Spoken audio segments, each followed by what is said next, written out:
Hello and welcome to this edition of Bayou Time. I'm your host, Keith Whiteside, licensed clinical social worker with Terrible Home Care.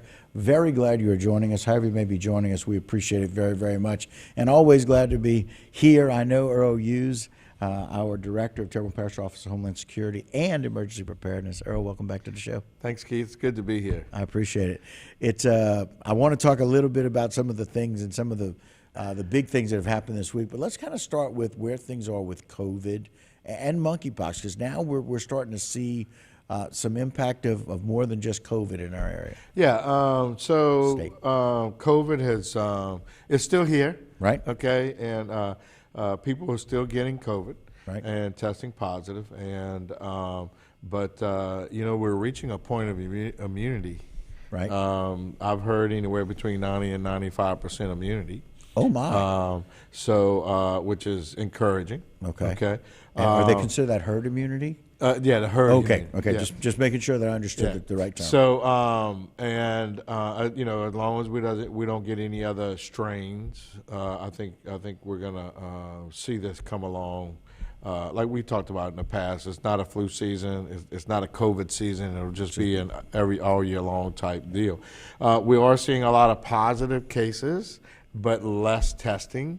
Okay. So what's happening is people are getting sick. They Right. know they may have the COVID, so they take a test. Right. And then they come positive. So that's why if you look at the charts that are on the Louisiana Department of Health, you'll see that, the positives are high, but the number of tests are low. Right. So what that basically tells us is that most of the people that are testing positive. Right. And so we have a smaller percentage of people testing and testing negative. Well, I think people are taking home tests, Right. and they're not being reported. So so that kind of skews the numbers a little bit. But what we are seeing is people are not as sick as they were when this first started 2 years ago, believe it or not. Right. And then we're not seeing the hospitalizations at all Right. that we used to see. And of those hospitalizations, we're not seeing a lot of people in ICU, people Right. in vents. Thank God. Yes, and Dr. Brooks with our regional Louisiana Department of Health office in Thibodeau for our region came down and spoke to the council last week and kind of gave a briefing, of what's happening and what's going on, and that's basically what he said regarding the COVID. Right. And so something very different, although communicable, is monkeypox. Yeah, so we're hearing a lot about the monkeypox. We do have some cases in Louisiana. The majority of the cases are in what we call the Region 1 area. That's the metropolitan New Orleans area, and Jefferson Parish, Plaquemines Parish is all in Region 1. We do have a few cases here in Region 3 that encompasses St. Charles, St. John, St. James, Terrebonne, Assumption, and Lafourche. I have not been advised if we've had any cases either here or in Lafourche, in Terrebonne nor Lafourche. But the Department of Health is going out and offering vaccines to those who would like to get a vaccine. One of the things they're stressing is that if you're planning on going to the Southern Decadence Festival, which I think is not this weekend, but next weekend, it's Correct. Labor Day weekend, I think. Correct. They're asking you to please get a vaccine, and they're offering free vaccines at the Androgyny Bar, which is located at 194 Monarch Drive. Right. So if people, and that's going to be Friday, this coming Friday, from 6 to 9 p.m. Right. So if you're interested in getting a monkeypox vaccine, you can go to the Androgyny nightclub located at 194 Monarch Drive on Friday. And that's 6 to 9 on Friday, August 26th. That's correct. That's correct. For people. Let's change gears a little bit before we finish this segment and just talk about how we're not even at the peak of hurricane season yet. Nope, the peak of hurricane season is September the 10th. So, so it's right around the corner. Right. I'm looking forward to that day. Looking forward to getting past that day, We're right? a little bit past. Right. Yeah, the 10th and then the 11th. Yeah, and then,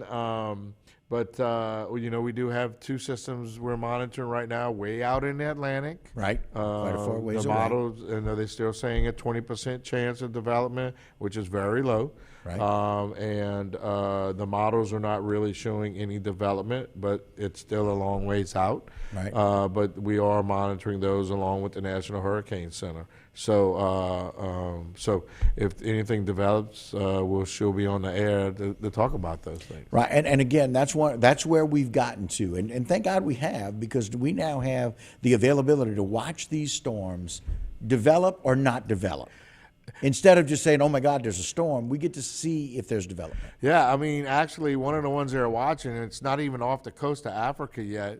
The little wave, Little baby wave. It's still on land, Right. And so man, with supercomputers and the advent of these more powerful satellites that we have, they can monitor these things a lot sooner than what they used to be able to. So that's why we hear about them sooner. Right, and just one of those things that we just, I think very often people think, "Oh, it's overkill. Why are we doing this?" Well, it's our opportunity to be able to look at it, spend some time and energy, and realize that it's nothing to be concerned with. Yeah, and if you are seeing that, it might spur to get you to be prepared and get what you need to be prepared for the upcoming hurricane season if we have to experience one this year. Right, and there's a way to go about doing that. There's a website that people can kind of follow. That's correct. They can go to getagameplan.org. It's sponsored by the Louisiana Governor's Office of Homeland Security and Emergency Preparedness.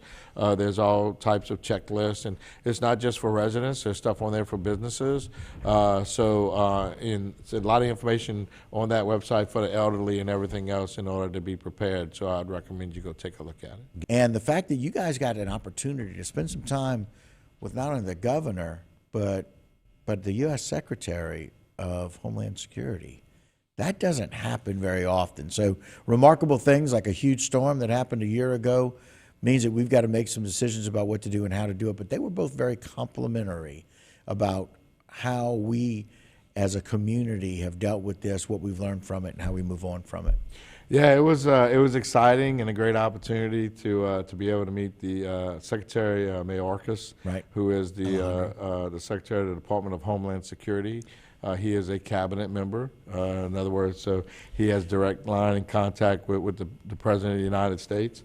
So it was a pleasure to have him down here and come visit and to sit down and have a meeting with him. We were first only supposed to have 10 or 15 minutes with him, but he sat there and talked to us for about 45 minutes and listened to our concerns. It was, a delegation from Terrebonne Parish. We had a couple people from our legislative delegation, and Lafourche Parish was representative in that closed meeting, along with Phyllis Peoples, our CEO of Terrebonne General, who experienced a lot of damage during Right. Hurricane Ida.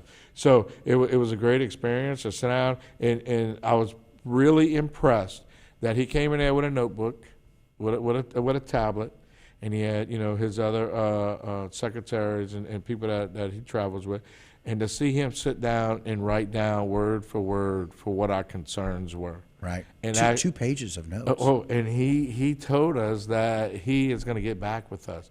And one of the biggest, he was concerned about, what some of the issues we had with FEMA, and we did have some issues with FEMA. Right. I mean, it's just Every post-storm does. right, and we're not the only ones. It happens all over the country, and I like to say it's a bureaucracy thing. Right, Okay? right. But there are a lot of good things that FEMA did for us, and are continuing to do for us as far as individual assistance and public assistance for our area. And we're going to get a lot more money coming in through FEMA to help do some of the repairs. But the biggest thing that he sat down and was really attentive to was the new flood insurance issues that we have with the Risk Map 2.0. Right. And he took a very sincere concern with that, took down a lot of notes, asked us to send him a representative of issues that are going to be occurring so that he could take a closer look into it and see what was happening. Our Parish President of Lafourche, Archie Chasson, did a great job, talking about his area. We had Representative Jerome Zerang and Senator Mike Fessy there, explaining their concerns, and it was very sincere. And then afterwards, after the meeting was over, I was able to talk to him a little while. He's very cordial, down to earth kind of person. He was like, I want to come down and experience one of y'all LSU football games and the tailgating experience. And the governor reaches over to him and says, when you're ready to come down, let us know. We're going to take care of you. Right. Well, and look, that's just one of those things that I think people learn about South Louisiana, and if they only hear about some of the issues that we have with flooding and with levee needs and with hurricanes and emergency preparedness needs, they get one perspective. But if people are really open to what happens with us with our culture and what happens with us with our ability to really enjoy and celebrate life, c'est bon, if you will, right, and just coming down, that's another aspect that I think people really enjoy. And he asked, want to. He asked about our resiliency, and he asked about our people, and which shows a sincere appreciation for us that he has some concerns. So it was great to have the governor down. Right. Anytime we get a chance to speak to the governor and like I used to say, have his ear, okay, we try to make sure that he knows what's happening here, where we are in our recovery, and what our needs are. And the governor has been very good to us here in Terrebonne Parish over the last, he's been in 6 years now. 6 of 8 years, right. Yeah, so he's been very good to us, and I think that's going to continue. Secretary Mayorkas also went to our Coast Guard office here, right, and visited with the Coast Guard. The captain of the port is here in Houma, covers all the way to Vermilion Parish, up to, I think, right up to the Jefferson Parish line, and a little ways north. They have a pretty big area. Yes. For us to have the captain of the port. So it was great to see him go over there, talk to the Coast Guard members over there, and shake hands with them. So I think they had a good meeting with them also. Well, and just one of those things, it's always nice when you have somebody who comes down who is similar to us. He's endearing. Mm-hmm. You can't fake caring. You really can't. Right. And it's very obvious that he cared a great deal about what's happening. He wanted to know what was going on. And so, again, in the short time that I got to spend with him and interview him, he was impressed with our group here and how well we work together and do those kinds of things. So got about 30 seconds left, Earl. Just some final thoughts on Well, we got, we're monitoring two systems at, potential development in the Atlantic. Now's a good time to make sure you have a hurricane plan, make sure that you have your supplies together. And if you're in a state or FEMA travel trailer or modular home, you need to be planning right now on where you're going to go in the event of a tropical storm or, any type of system that we get, Try to make plans with your family or friends that you can stay there for 24 to 36 hours to ride out the storm and get out of that little travel trailer. GetAGamePlan.org will help you do that, and it will help you think about some things that maybe you didn't think about if you're new in staying in this hurricane season in a modular or mobile home. That's correct. Yeah. Earl, always appreciate your time, really do. Thank you, Keith. I appreciate the opportunity to be here and speak to the public. Absolutely. All right, guys, that will do it for this particular segment. Don't go anywhere. A whole lot more Bayou Time when we continue.